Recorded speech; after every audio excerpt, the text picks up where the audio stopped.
Good afternoon, everyone. Thank you for joining in. This is the second webinar in the ongoing series of joint webinars being conducted by Vakilsearch and InCorp. Introducing myself, my name is Yash Gandhi. I'm a corporate financial advisor with an experience of more than 7 years, and I'm one of the team leads in the investment banking division at InCorp. I will be the moderator for today's webinar. The topic, trademark registration and protection in India. Mr. Karan Agarwal will be the speaker and presenter for this topic. A trademark is the identity of your business or your product. It is what differentiates you from other players in the market. Hence, it is the most critical aspect in shaping and building your brand. It is important to identify and register a trademark and also to protect it from any sort of infringement. Our presentation today will deal with these aspects in more detail. Please note that post the presentation by Mr. Karan, there will be a short Q&A session where he will resolve any queries related to the topic. Any questions that you may have can be raised through the chat box window. We will also be announcing a special offer related to the topic at the end of the webinar exclusively for our attendees. The special offer announced in our previous webinar was opted for by nearly 17% of our attendees. So please stay tuned if you too want to take the benefit of the special offer being announced today. Before inviting Karan, I would like to give a short background of Vakilsearch and InCorp. Vakilsearch is India's largest online platform for legal, compliance, and tax services. They have served more than 75,000 businesses in their journey. The top services being offered by Vakilsearch are company formation, GST registrations and filings, accounting, secretarial and taxation practices, several licenses which a business may require, and so on and on. Moving to InCorp. InCorp Advisory Services Private Limited, also known as InCorp India, is the Indian entity of InCorp Group. InCorp Group has a presence all across Southeast Asia. InCorp has a team of more than 350 people who are qualified professionals. Our expertise lies in providing end-to-end consultancy services, right from company formation, compliances, taxation, assurance services, investment banking, FEMA advisory, and also insolvency and bankruptcy related services. Now that we have given a background of who we are and the topic for the day, I would like to invite Mr. Karan Agarwal to resume. Mr. Karan Agarwal has been a practicing advocate in the field of intellectual property rights. He is involved with trademark prosecution and litigation, IPR enforcement, copyright, design and patent laws, and has been doing this for more than 5 years. Besides this, he also handles his law practice, which includes corporate laws, consumer protection laws, etc. Besides being a practicing advocate, he's also a published writer in several national and international journals, as well as books. Currently, he handles the IPR team at Vakilsearch. On to you, Karan, for taking us through the topic. Thank you, Yash, for your introduction. It's a pleasure to be here on this platform and to be discussing about one of the most crucial legal aspects of the current times, that is IPR protection. IPR protection is something which all the companies, all the entrepreneurs, all the startups are right now looking for. Reason being, in the future coming up time, it is going to be the most valued asset or the most valued property a company can sustain. Today, we will be discussing majorly upon what is the trademark, how do you apply a trademark, how do you protect it specifically in India, and how to actually enforce it to make sure that nobody else copies your trademark. So starting it off with basically what's a trademark. As the name trademark per se itself suggests, it's a mark for your trade. Any kind of insignia, any kind of a logo, any kind of a name which depicts your business, by which your business is known in the market, that is a specific trademark. Your trademark is one which separates your business or identifies your business and separates it from others. When you go into a trademark, it can be divided into two specific aspects: conventional trademarks and non-conventional trademarks. If you see conventional trademarks, it can be bifurcated into around 5 to 7 different aspects, such as a normal business mark, such as Google has registered the specific business name itself as a mark, that is Google. You can apply for all the product names of your business, all the individual product names, you can register those as a trademark. You can register your name also, such as Godrej or Tata. You can register those also as your trademarks. Then there are abbreviation marks also, wherein you have a IBM, International Business Machines. So that is our abbreviation, and that you can register that also. You can register the logo, specifically just an Apple written logo, or a tagline, I am loving it, ye dil mange wo. If you see, all these are various ways of how a customer or a consumer or your clients might recognize you or might remember you. So anything which you feel and you want them to remember by, that's something that you should trademark and try to protect it. Then comes the unconventional trademarks. Unconventional trademarks are kind of a bit of an interesting kind of a aspect of trademark, such as which are not usually applied but have been existing, and many companies, many entities are going to the extent of protecting even the smallest and even the critical aspects of trademark. Form trademark, or you can say a shape trademark. For example, the Coca-Cola has protected the shape of the exact bottle of the Coca-Cola. That is that's a kind of a shape trademark. Sound marks such as the Metro Goldwyn Mayer. I think this sound of the roar of the lion everybody would have heard before starting of a movie. That has been also registered as a sound mark. Barbie's specific shade of the pink has also been registered as a color mark. Scent marks are also a concept, though currently not very prevalent, though currently not in India, but internationally scent marks have been also registered. Other than these, there are motion trademarks, the coming together of the hands of in the Nokia phone, if you would have seen. That's a registered trademark. There are 3D trademarks and many others. There are sound trademarks also, as said. So yeah, there are various unique ways by which a company or an entity can protect their uniqueness, something by which a customer can or a consumer can identify. That can be trademarked.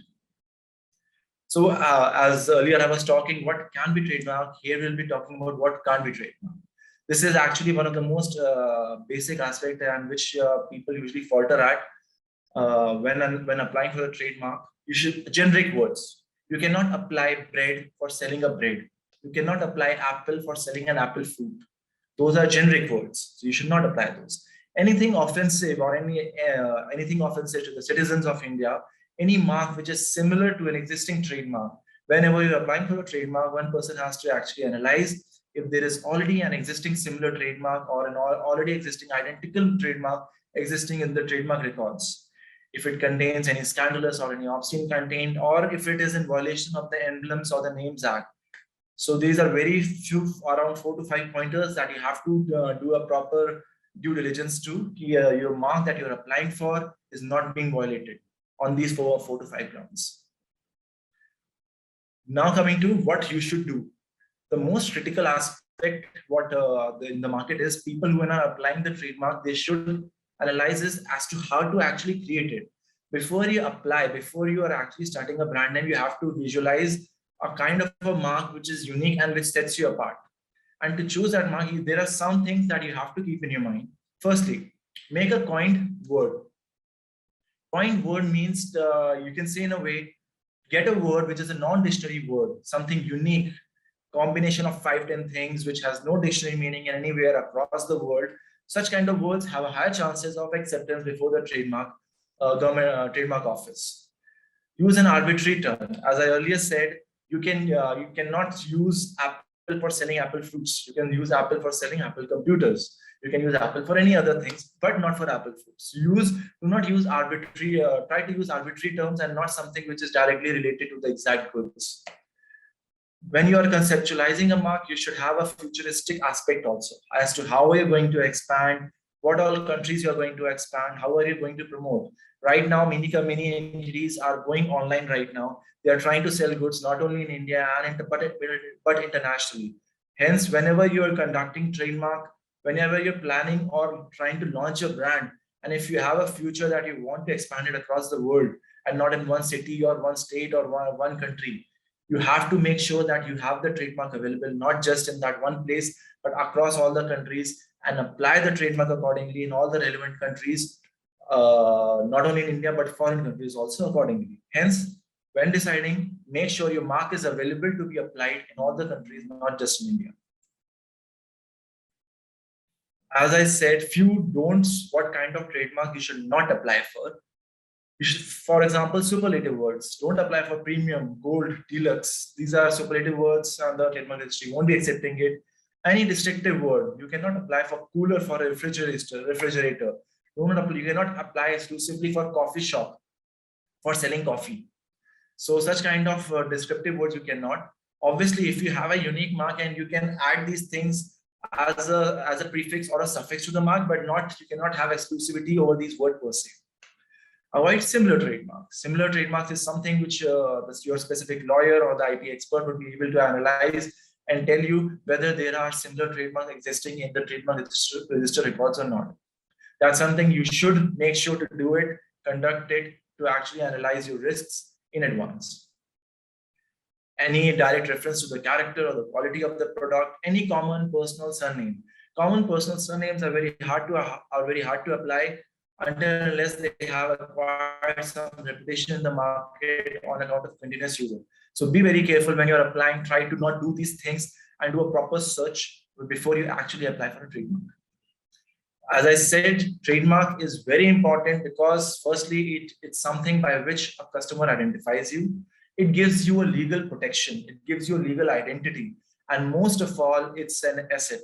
I'm not just saying it for the word asset. It's actually an asset which comes under the goodwill. If any point of time later you plans to actually sell your company or actually trade your company, how strongly you have protected your IP, how strongly you have protected your trademark, patent, copyright, designs, all these will matter in valuation of your company. So be very sure to protect any and all aspects. It's actually an asset which helps you increasing the valuation of your company altogether.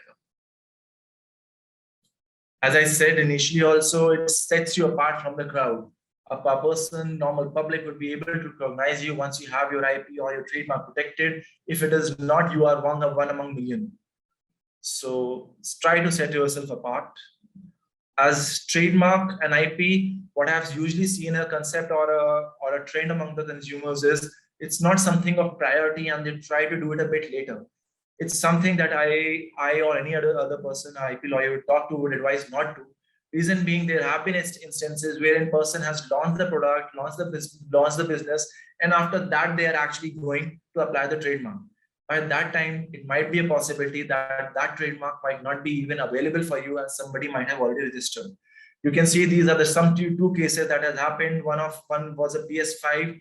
I think everybody would be aware of PS5 gaming station, wherein somebody by the name of Hitesh Aswani has already applied for the trademark for PS5 even before Sony applied for the trademark and launched. I think the launch probably might have was delayed when it was supposed to be launched, however that issue got resolved as the guy withdrew and the matter got settled.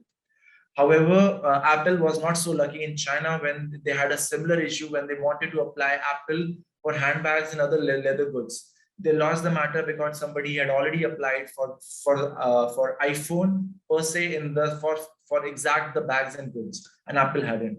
So rather than delaying or thinking of applying for it after you have started your business, I feel it's something like the first step. It's idea. The entire business right now and the value is idea. Once you create an idea, that has to be protected the very first step so that nobody copies it.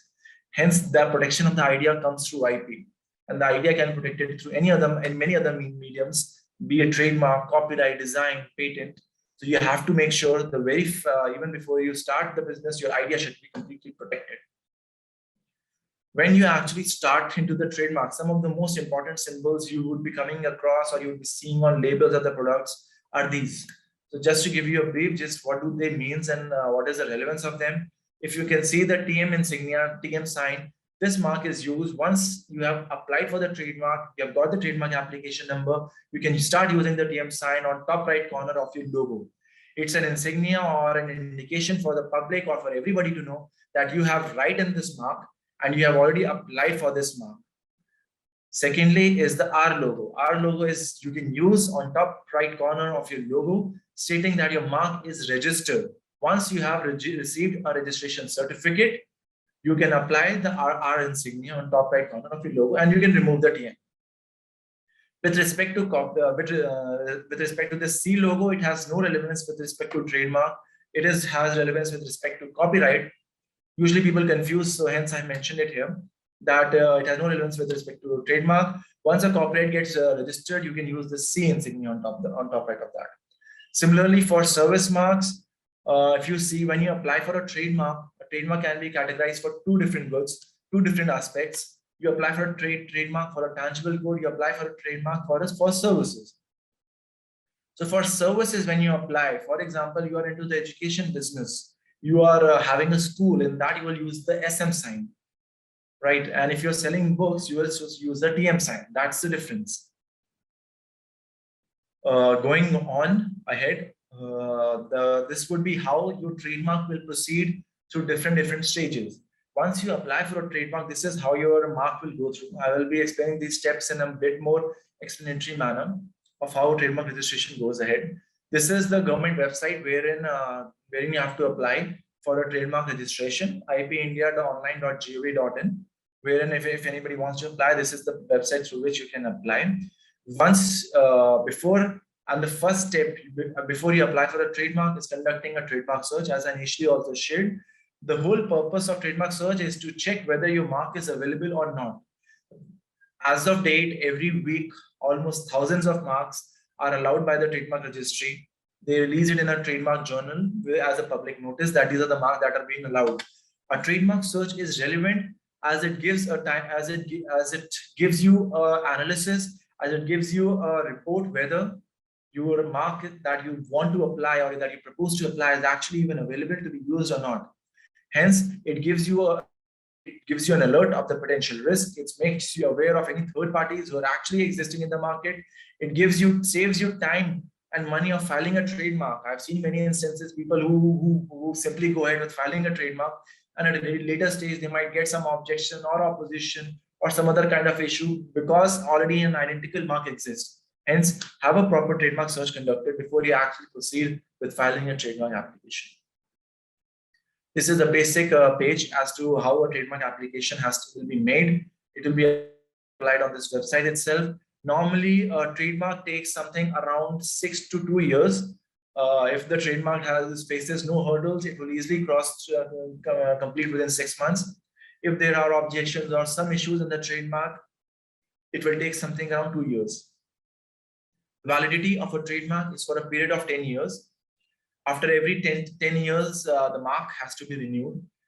There are existing marks since 1940s or 1940s or 50s, which have been continuously used and have been continuously renewed after 10 years. So it's a right which you can claim till eternity if you have a proper renewal mechanism over the same.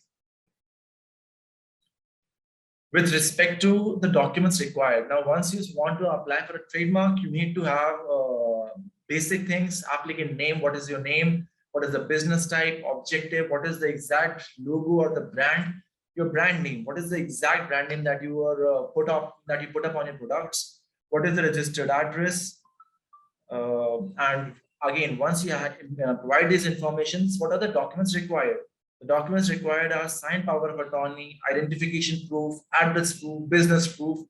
If you are a startup or an MSME, please share those certificates when applying, because government has provided a special rebate for MSMEs or a startup when they apply for a trademark. For a normal company, the charges are almost double than what is for MSME or startups. So when applying, make sure you ask your IP expert or an IP lawyer to make sure to get you that rebate when applying for the trademark. Coming to the trademark classes, when you apply for a trademark, it has to be bifurcated in two aspects. As I said, it will be, some trademarks will be for tangible goods, some would be for services. So a trademark has been classifications has been divided into class 1 to 45. So anything and everything which is tangible and which can be traded has been bifurcated between class 1 to 34. And all service kind of businesses has been bifurcated within class 35 to 45. So if any kind of business has to apply, your lawyer or the IP expert or the correspondent will actually explain you on your trademark will fall under which specific class. This is some explanatory or illustration of some of the classes, not all obviously, of different goods that fall under different classes. You have to make an informed decision accordingly, and you can accordingly file for a trademark. with all the informations, with the relevant classes and the logos and the POAs, an application will be filed. Once an application is filed, the mark will go for an examination by an examiner at the trademark registry. Examiner usually takes something around a month time after you have applied for a trademark. Once the examination is done, usually examination report consists of whatever issues the trademark office they have with respect to your trademark. Some of the most common objections or the objections that are raised by trademark registry is the mark is lacking distinctiveness, not filed a power of attorney or a user affidavit. The mark is descriptive of the exact goods that you actually plan to use under the mark. There are already existing trademarks that are existing in the trademark register. Please differentiate as to how your mark is different from them. The word is obscene or is violating the Emblem Act. All these kind of objections usually come up.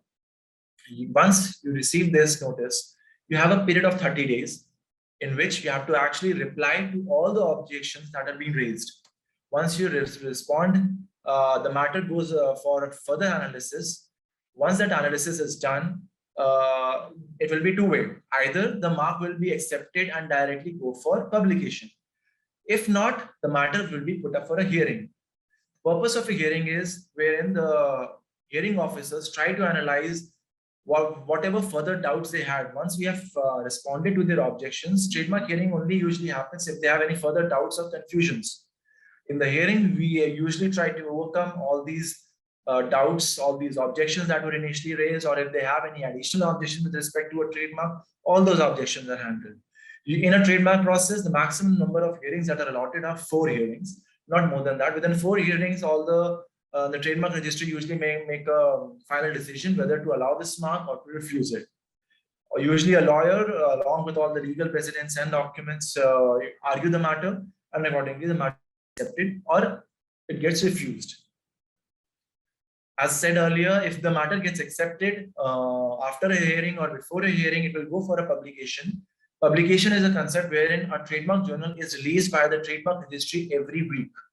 Once usually they release it on Monday or Tuesday. They release wherein they list out all the trademarks that they have accepted or according to them they have with it. It's a kind of a notice for the public that anybody has any objections or any issues with them, they can take action against this. So the period of publication is for a period of 4 months. 4 months period is given to any third party to actually take any action against these entities. And accordingly, they can file an opposition against these marks. The basic grounds of opposition. So, for example, if you have applied for a mark, your lawyer or an IP expert, you should always avail a concept or a service such as IP watch service.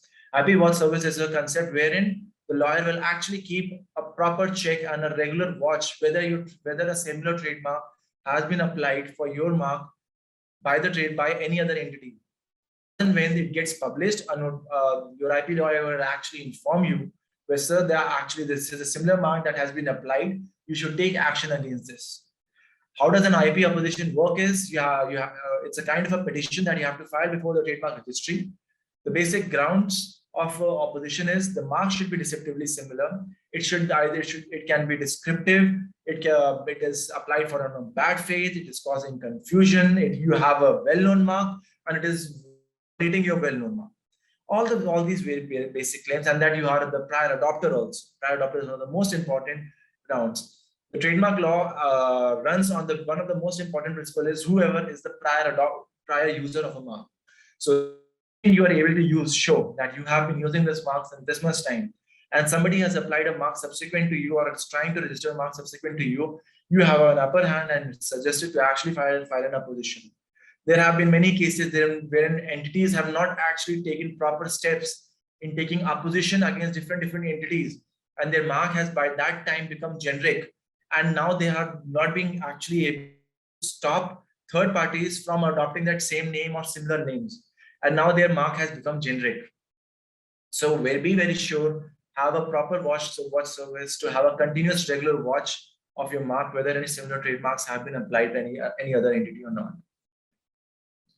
If no opposition has been filed, If luckily no opposition has been filed, in that case, your mark will directly proceed to the next stage after 4 months to the registration stage where your mark will be registered. If you see a basic timeline involved in application would be application filing will take around 2 to 3 days. Trademark examination will be done within, as I said, within 1 to 3 months max. You have to file a response within 30 days of receiving the examination notice.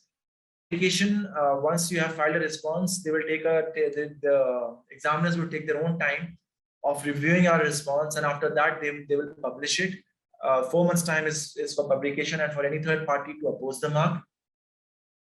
Once an opposition has been filed, it's a separate proceeding that initiates, which involves notice of opposition, counter statement, evidence affidavit in support of opposition, and application, rebuttal affidavit, and hearing. There are 5 to 7 stages with respect to opposition, of which they have specific time intervals. So make sure whenever you are actually going through an opposition, make sure to keep the timeline in mind and file your documents and different responses at a proper deadline mechanism. Trademark hearing is something which is a bit of a time-taking process. Trademark allotment of the date for a hearing will take something around 8 to 16 months. If your matter has gone for a hearing, it takes a bit of time of between 8 months, and after which hearing date will be allotted and the matter will be argued. This was a basic brief run through of how a trademark application goes through from start till end, how its prosecution works, starting from search till its registration. One of the most important, once you apply for the trademark, your work is not done. The next most important aspect is to make sure your right in that stays intact. Most people have seen, once they apply for trademark, they think the work is done. No, sir. Once you have done with the registration, you have to ensure that you put into motion any and all tools and legal tools and mechanism to keep a continuous check that no third-party entity is trying to violate your rights in that trademark. That violation of your rights in the trademark is called trademark infringement. Trademark infringement, as said in a layman term, if somebody uses your trademark or any similar trademark and for a similar business, that's a trademark infringement. Hence, if you see such kind of, you have to make sure that take appropriate actions in cases of trademark infringement. What is trademark infringement amounts to? What will actually amount to a trademark infringement? So if you can say direct infringement or an indirect infringement, these are the two ways you can bifurcate.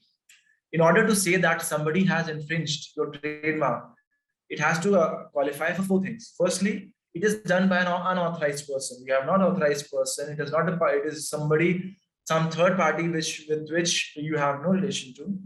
Thirdly, they are using a similar or an identical trademark. Thirdly, you have prior registered or prior applied trademark rights over the same mark. Fourthly, the classes and the nature of business are the same. If all these 4 quantifications have been met, that would amount to trademark infringement. There are instances of an indirect infringement also, wherein there are entities who are actually supporting or providing a platform for conducting direct infringement. They can be also held for an indirect infringement. But most importantly is to finalize these 4 pointers: or unauthorized persons, similar mark, you have a registered mark, and similar nature of business. If any of these things are being violated, that would amount to a clear case of a trademark infringement. If you have a trademark infringement, there are 3 to 4 basic tools of how to counter those. One of the most important tool was trademark opposition, which I have already discussed. The second you come across any instance, you actually, first of all, you can file a direct opposition proceedings before the trademark registry. Except that once you file an opposition, obviously, if you are having prior rights and all the rights are intact, and if you are complying with all the 4 to 5 pointers, you will have a favorable order, and you'll have a favorable order, and that entity would be refrained from using that, or would be refrained from registering that trademark or claiming any exclusivity in that trademark. With respect to once an opposition is done, another major tool is IP legal notice. IP legal notice is another very crucial aspect which have been, as an initial first step, very effective against infringers or fraudulent entities. IP legal notice simply is a legal notice wherein you are telling about yourself, who are you, what are your rights, how you have the trademark, what is your reputation in the market, how you have been using your mark in the market. Then you detail upon that how you have come to know about the infringement by the other party, how is that trademark violating your rights, when was the issue actually raised, how is it impacting your business, and what all requisitions you have. Those requisitions can be anything. You can ask that they can withdraw their trademark. You can ask them to pay you compensation or any kind of damages for the loss they have caused. You can ask them to issue a public notice. You can ask them to give a newspaper advertisement apologizing. You can ask them to put a disclaimer on their website. There are various ways that you can actually list out in a legal notice as to how they have to restrict or what all requisitions you want them to comply with. IP legal notice, I would say, is something that has to be sincerely enforced and has to be followed up, because there are a good number of matters which usually get resolved by sending a IP legal notice of trademark nature, if you have a very strong case. In case even after sending an IP legal notice, your matter doesn't get resolved, in that case, you can proceed with filing a litigation proceedings. In a trademark matter, the litigation proceedings you can have civil remedies and criminal remedies. In civil remedies, one of the most, when you're filing a suit, the most important injunctions that you take, the most important order or claim that you make in your petition before the court are in interim injunction, ex parte injunction, and permanent injunction. Interim injunction is wherein you are wanting the other party to be injuncted or stopped from using your trademark, and you need an urgent relief because it is causing you a grave loss of reputation and of property. And interim injunctions are usually provided within a week or two's time, depending upon, obviously there are various circumstances depending from court to court and to judge to judge. Interim injunction is something which you get fast. Ex parte interim injunctions are something that you petition in, wherein the exact address or the exact presence of the third party entity or the entity who's actually infringing your rights, you don't have the address or the knowledge about them. In that case, you apply a petition under claiming ex parte interim injunction. Getting injunction in such matters are even further quicker because there is no third party, and if the court feels that you have an actual right and some right has been infringed, they will give a very quick order in this. Then there is permanent injunction, which is the final major injunction, that is major claim that you make in a suit, wherein after the entire proceedings of the court going through different stages, in the final decree, you claim that a permanent injunction be allowed. When you are filing a suit, among claiming the injunctions, the other claims you can ask for is a raid action. So yes, raid action is not something which you only see under tax or any other offenses. The raid actions are actually being conducted in the trademark matters also, wherein search and seizures can be done of the trademark infringing products. So yes, that is something. Another is destruction and forfeiture of infringing goods. There have been instances wherein the court in the decree have instructed for destruction of goods through different machineries, through running of the road rollers on the products, or burning, or many different mechanisms. So there's destruction of goods also. You can claim for monetary relief. You can ask for the rendition of the accounts of the other parties, or you can mention the exact damages that you want. Along with that, another thing that you can claim is you can ask them to make sure to take down any and all kind of promotional material, be it online, be it physical, be it banners, hoardings, anything. So in short, in the claims, you can ensure that the infringing mark's presence completely vanishes from the market. That is the entire aim. So these are the various ways that you can actually get in. Criminal remedies is you can file an FIR in case of a counterfeiting under Section 28 of the Indian Penal Code. Counterfeit is a penal offense, and you can file an FIR under the same. When you're filing a criminal FIR also, in that the similar you can claim is of search or seizure will be also conducted under an FIR, and that might also lead to an imprisonment also of a few months or a year also. I'd like to give you some instances to make you aware actually what kind of things would amount to actually trademark infringement. If you see this as a case of Sardar Baksh Coffee versus Sardar Baksh Coffee. So this was a very famous case, and in this matter, if you see, the marks are quite similar, Starbucks and Sardar Baksh.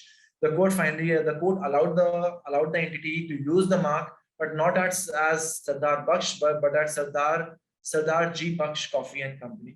So to differentiate and to make the marks phonetically dissimilar.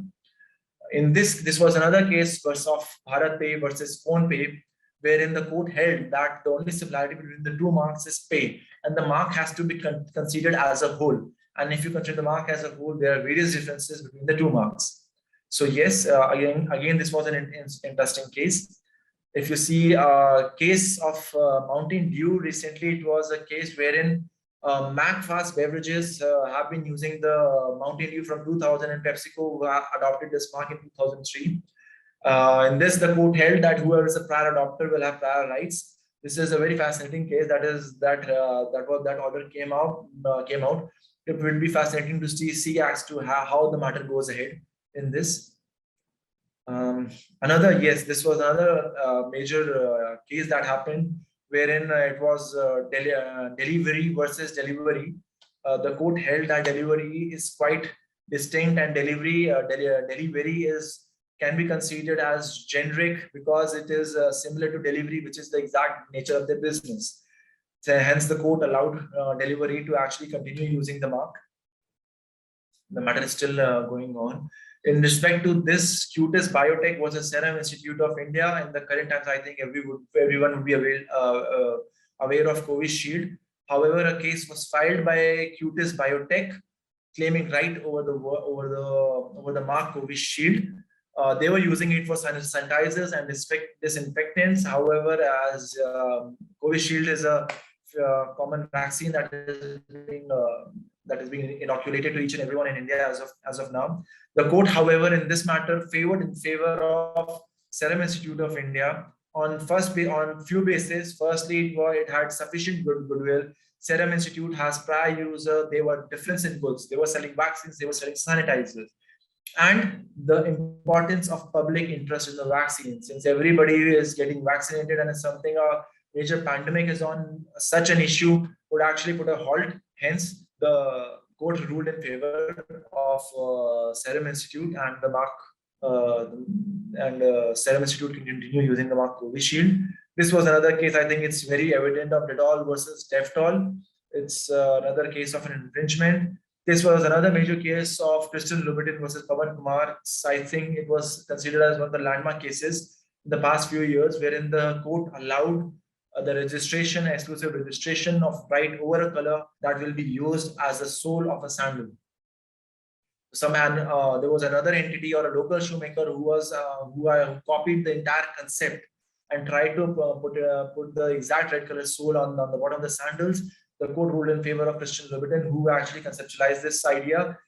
According to the court, the entire trade dress is how your product looks, or how your product look and feel of your product. That is called trade dress. So court held that this is a kind of infringement of the trade dress of the product, and hence the defendants were refrained from using the same design. Hence, I think this is a brief gist. The most important thing and most important tools, being anybody who's starting it off, the most important tools for trademark protection, I would say, is have a proper watch service. When applying or looking for a company name, do a proper Google check on your own personal note also, to check if somebody is actually trying to infringe your mark. Have a trademark search tool, run a proper search whether a similar mark is existing. Have a quick legal action. There are instances wherein people are taking time in registering or taking late action against their entities. So whenever IP is a time sensitive, trademark is a time sensitive matter. As I said, whoever is the first applicant is a prior user. So if you take first action, apply for the first, that's when you are actually protecting yourself. If not done timely, it might have some repercussions. I think that's it. I don't have anything further to add. Please let me know if you have any questions, and you can contact me on my email ID. Over to you, Ash.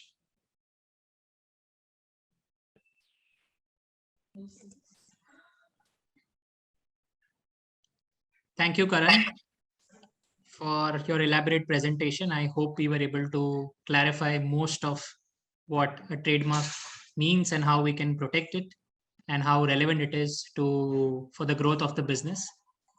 We have a ton of questions from the audience, and I would like to address them one by one. The first question is the 10-year timeline. When does it start? Is it from the date of filing or is it from the date of registration? The 10-year timeline starts from the date of filing. So the date of filing. Okay. Yes. Someone would like to elaborate a bit more on the difference between a descriptive trademark and a generic trademark. Okay. See, with respect to a descriptive trademark and a generic trademark, see, generic is any common word. Generic trademark, for example, anything has become very common in use. That word is generic. It might not be descriptive. It might not be telling the exact good, but it might be common in use. There would be thousands and lakhs of companies who have applied for the same kind of word as part of their business. You cannot apply for those. Those are generic. With respect to descriptive is which is something actually telling what is the exact good that you are selling.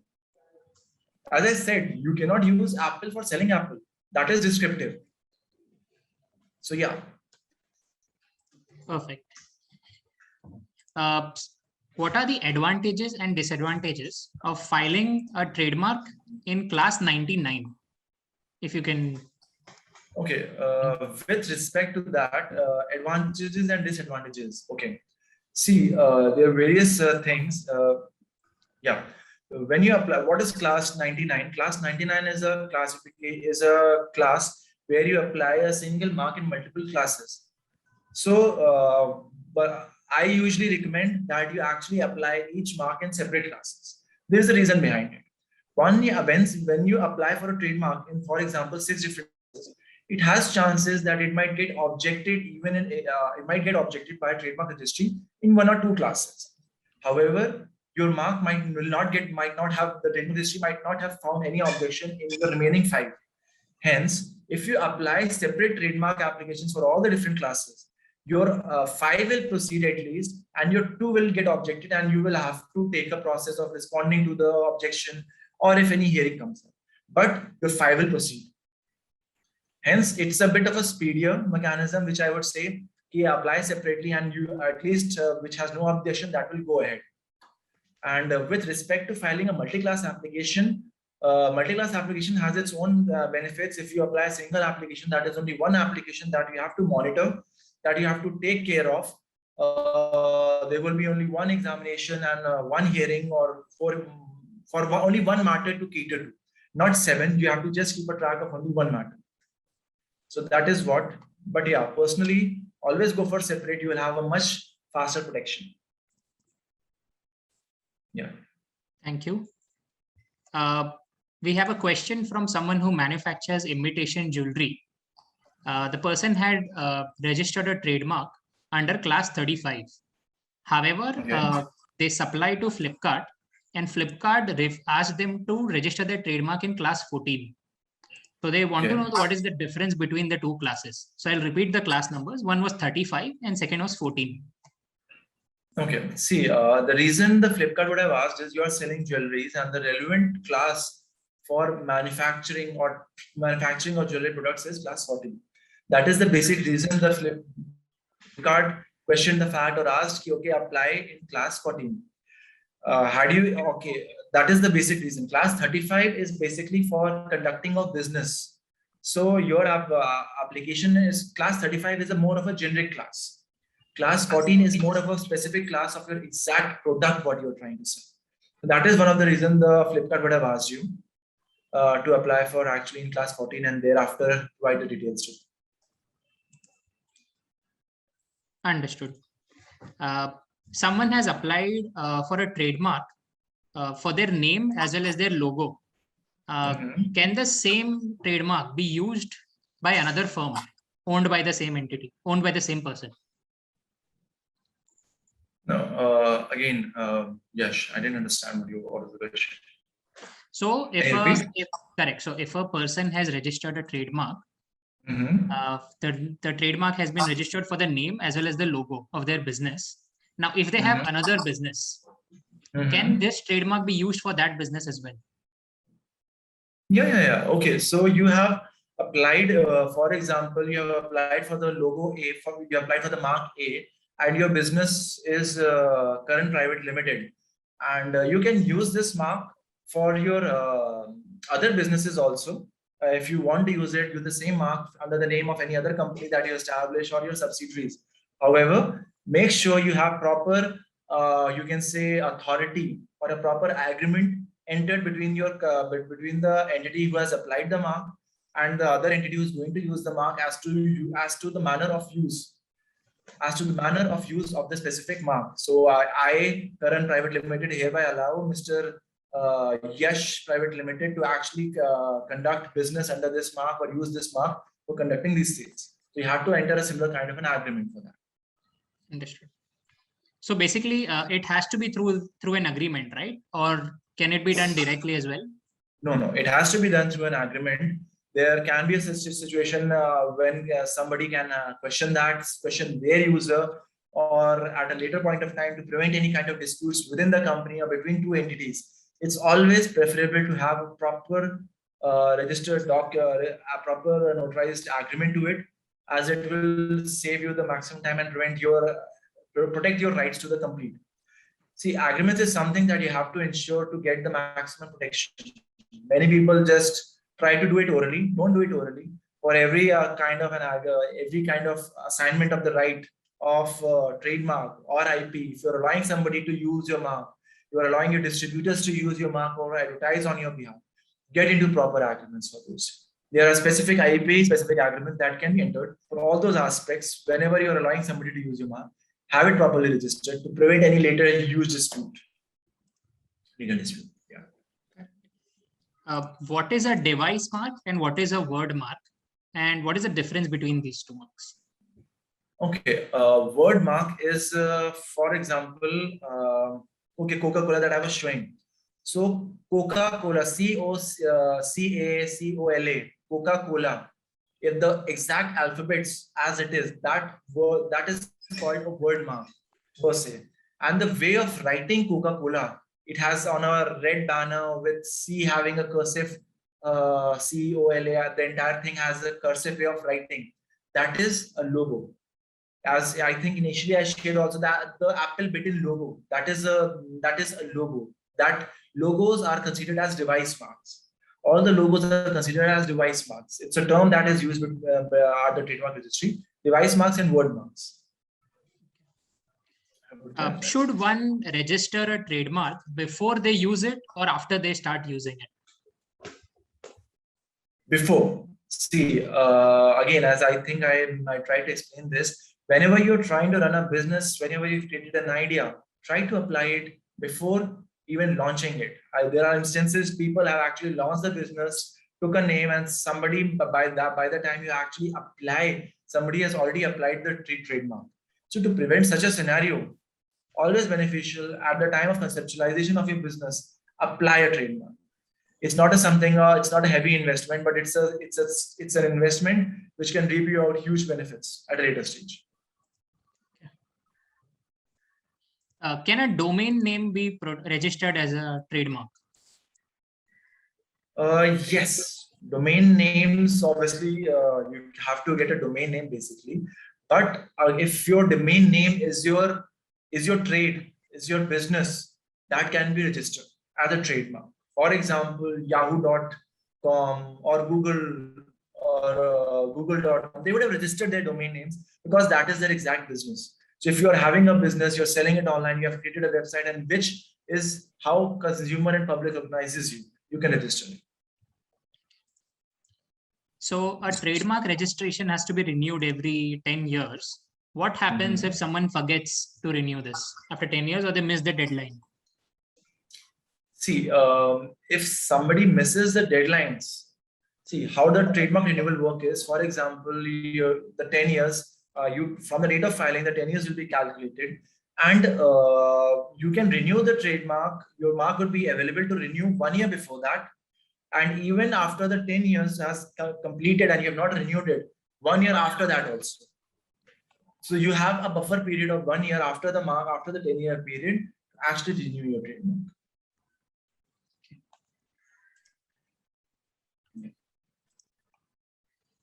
where will be the jurisdiction to file a suit if the trademark is filed in Delhi and the infringement happens in some other state?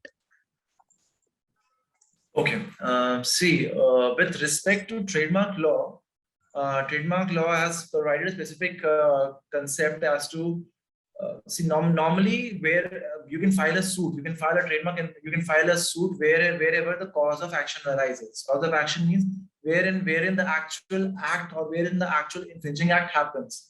However, the trademark law has allowed wherein you can file a suit at the actual place of the business of the applicant or the plaintiff who is actually filing the suit. So normally, if the infringement has happened in Gujarat, for example, or Bihar or Mumbai, anywhere, normally it would have taken there. Now, normally you can file a suit there also, but if you're having a business based out in Delhi, you can file a suit in Delhi courts also. That's allowed. Okay. So one more question.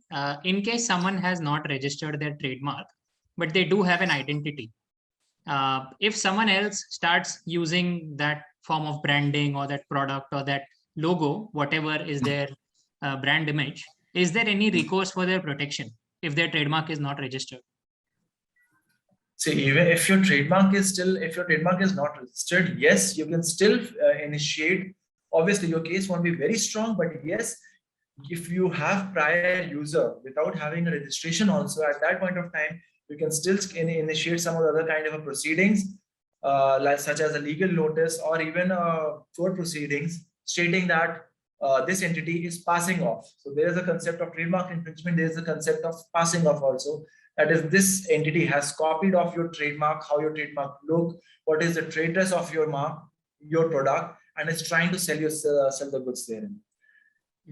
Yes, even if it is not registered, you have still some other recourse under law to take action against that entity.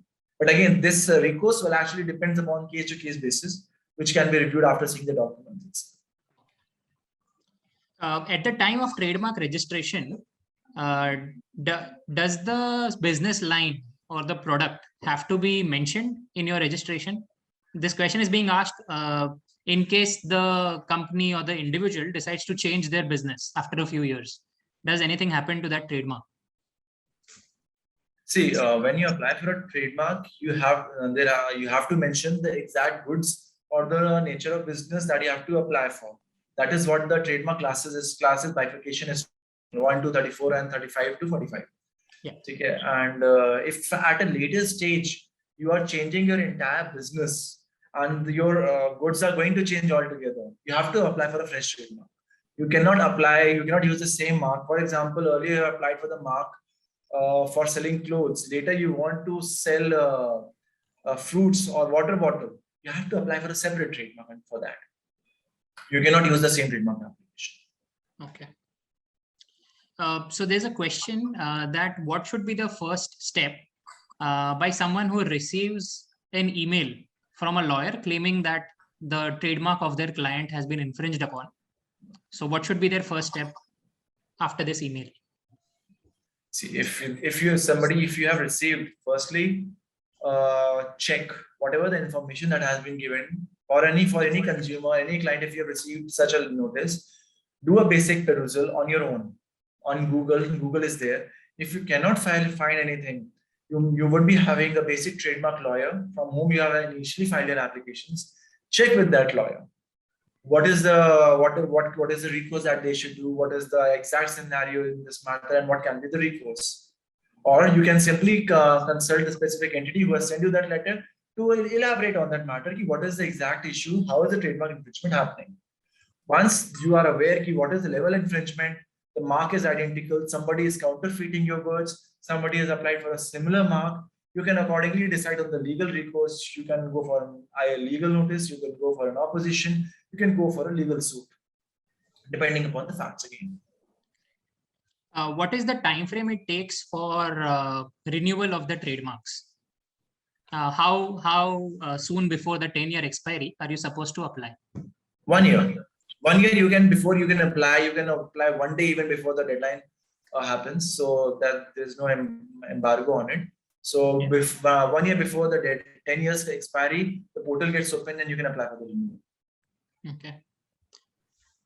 Since the trademark registration process takes a long time, in many cases more than 6 months as well, someone wants to know that how we at Vakilsearch can help them through this entire process. What is the value that we add? See, Vakilsearch what is the basic USP, or you can say of Vakilsearch is we have a very systematic flow. So we have a team of flowing through all the steps at a very smooth processes. Normally, if you go to any other places, they will take months to respond and tell you whether to do it, how to do it or not. In Vakilsearch, or what is the basic processes, you can actually contact them. They will consult you on the very same day, and they will process your applications at a very speedy manner. Secondly, I think Vakilsearch as a platform has generalized all the legal, all the basic requirements or compliances, and brought many other confusing aspects and at a very clear level, and making it easily accessible for all the consumers. So yes, with respect to if an objection has been raised, yes, the Vakilsearch team will actually help you out with connecting and starting the process. And if you want to discuss the matter to a lawyer also, they will be, just have to intimate them, and they will connect you to a lawyer also to discuss as to what are the manner, what is the response, what are the arguments, what are the case laws that will be mentioned in order to overcome those objections. Thank you, Karan. I'm afraid that's all the time we have. We still have a few questions. We have mentioned the email address where Karan can be contacted, and we can answer these questions in detail over an email. So I hope that we were able to do justice to your time with these questions. And thank you, Karan, for answering all of them. If we move on to the next phase. So we have a special one-time offer for all the attendees of this webinar. Vakilsearch and InCorp together are providing a discounted rate for the trademark registration services. So we are providing 20% discount to everyone who's there in this meeting. And this can be availed within the next 24 hours. So as I mentioned in our intro, in our last webinar, 17% of attendees had opted for this option. And we hope that we are able to be a part of your growth journey as well. And lastly, I would like to conclude. Thank you everyone for joining in. Thank you, Karan, for sharing your insights. And we at Vakilsearch and InCorp will always be available to you to help you with your trademark related service requirements or any other requirements that you may have. And that's it. Thank you.